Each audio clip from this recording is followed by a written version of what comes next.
what are some of the extremist groups like you've kind of documented during your career?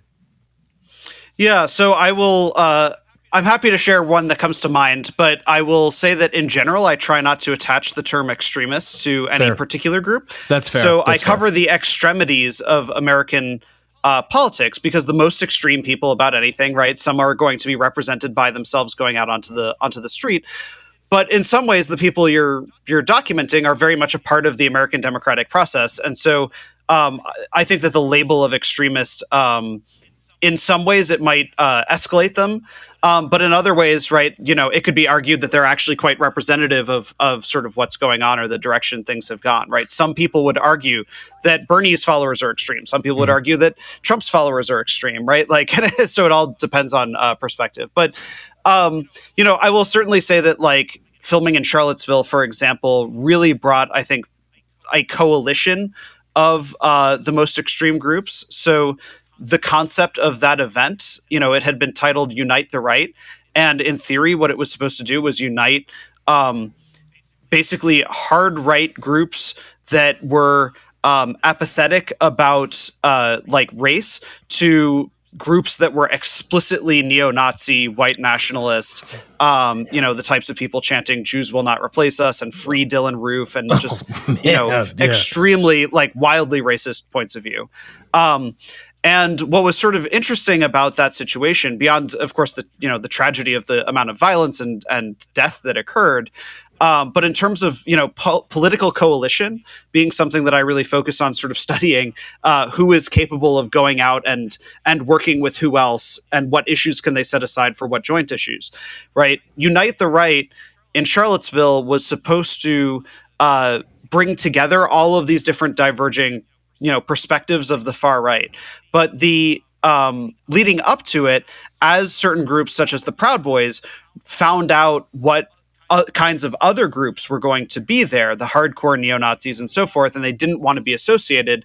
What kind of happened leading up to it is that the groups perceived as less extreme sort of shaved off of it, and so that it was largely groups that were just openly happy to be labeled white nationalists and were, white nationalists and neo-Nazis and so forth that showed up, and those handful of people who, even if they don't identify with those labels, they felt fully well what they were attending. Yeah.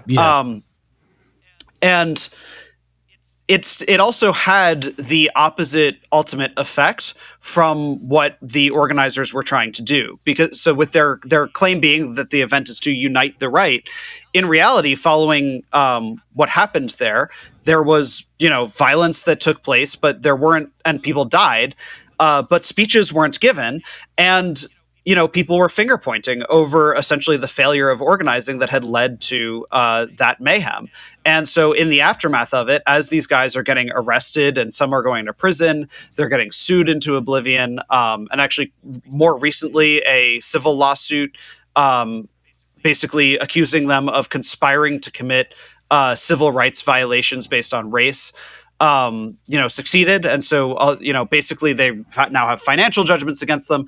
It's really led to them actually finger pointing at one another over why it happened. And so so if you keep track of the people who actually attended sort of as leadership at that event, many of them spend their time blaming the others, saying, he's responsible for the event, or he's responsible for it going wrong or turning violent or whatever.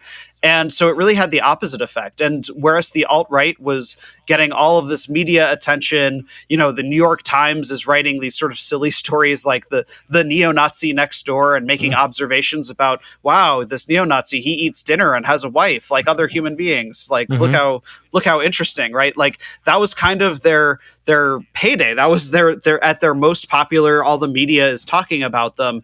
And then following Charlottesville, the conversation about them was pretty much exclusively tied to Charlottesville, and they no longer were kind of cool, even in their own eyes. Their movements basically fell apart. Some of them managed to rebrand, but for the most part, that fell away.